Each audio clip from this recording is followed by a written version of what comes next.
Hey, I'm John here with Joyland Windows and Doors, and I want to break down the terms on windows. So you might be looking to buy new windows for your home, and you might be hearing different terms like sash and mullion and glazing. It's like, what in the world do those things mean? So if that's you, watch this video and I'll kind of point out step by step what the different parts of a window are so it makes sense for you. So I have two windows here in my shop, and I'll just point out the pieces step by step. So on this brown one here, you'll see the frame. So this is known as the frame, or the outside of the window that kind of gets fastened into the window opening. The vertical parts of the frame are known as jambs, and the top is the header. On the bottom side, or underneath the window, you have the window sill, which is what the window sets on. Now these windows are both double hung, which simply means that both pieces slide up and down. So if I unlock this, you see the bottom slides up and the top slides down. That's known as a double hung window. Now the window pane itself sets in the sash. So this is known as the sash, which is basically the part that holds the window together and surrounds the glass. We'll see also these windows have grids right here.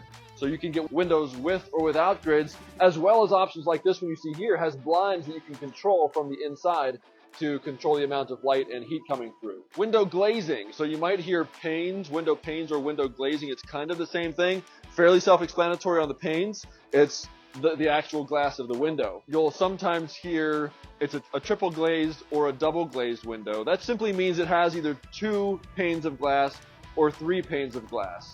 So glazing and panes are kind of the same thing for that purpose. And then window locks. There's a couple of different functional locks on a window. So on these windows we have 3 different kinds of locks.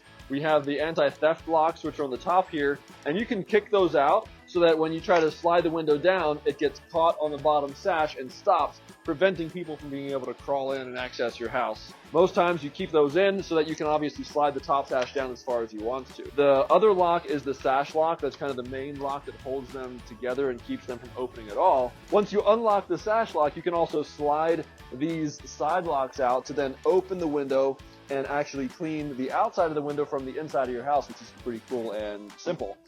One thing to keep in mind when you're doing that is when you go to put the window back in, sometimes it can slide out of the blocks that hold it in the slider. And if I'll just take this out to show you, the window comes with these 2 pins on it.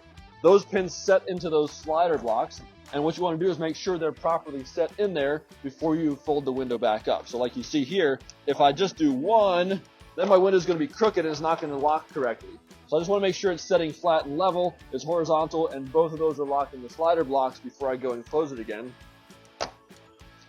and put it back in place. Now if you're getting a big window like a bay window, you'll probably see what are called mullions, which kind of divide the window into segments.